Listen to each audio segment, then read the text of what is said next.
ഇരുളിൽ അലയും നരരെ തേടി തരയിൽ വന്നവനേ, കരകൾ പാപക്കരകൾ നാമത്തിൽ ശുഭസന്ദേശത്തിലേക്ക് സ്വാഗതം.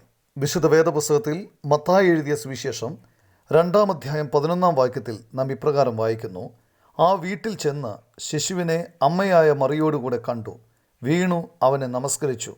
നിക്ഷേപപാത്രങ്ങളെ തുറന്ന് അവന് പൊന്നും കുന്തിരുക്കവും മൂരും കാഴ്ചവെച്ചു.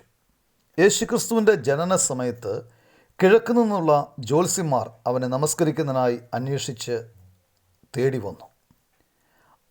അമ്മയായ മറിയോടുകൂടെ ശിശുവിനെ കണ്ടപ്പോൾ അവർ നിക്ഷേപപാത്രങ്ങളെ തുറന്ന് പൊന്നും കുന്തിരുക്കവും മൂരും കാഴ്ചവെച്ച് അവനെ ആരാധിച്ചു. ദൈവത്തെയാണ് നാം ആരാധിക്കേണ്ടത്. അതുകൊണ്ട് അവർ അവനെ വീണ് നമസ്കരിച്ചത് അവർ ആരാധിക്കുന്ന ദൈവത്തെയാണെന്ന് അറിഞ്ഞിരുന്നതുകൊണ്ടാണ്. കിഴക്ക് നിന്ന് വന്ന ജ്യോത്സ്യന്മാർ ഒരു മനുഷ്യനെ അല്ല ആരാധിച്ചത്, മറിച്ച് ദൈവത്തിൻ്റെ പുത്രനെയാണ്. അവൻ യഹൂദന്മാരുടെ രാജാവായി പിറന്നിരിക്കുന്നുവെന്ന് അവർക്കറിയാമായിരുന്നു. അവനിലൂടെ സർവ്വ മാനവരാശിക്കും രക്ഷാമാർഗം ഒരുക്കിയിരിക്കുന്നു. തൻ്റെ പ്രബോധനത്തിലൂടെയും പ്രവർത്തികളിലൂടെയും ഉപദേശങ്ങളിലൂടെയും തൻ്റെ ദൈവത്വം തെളിയിച്ചു.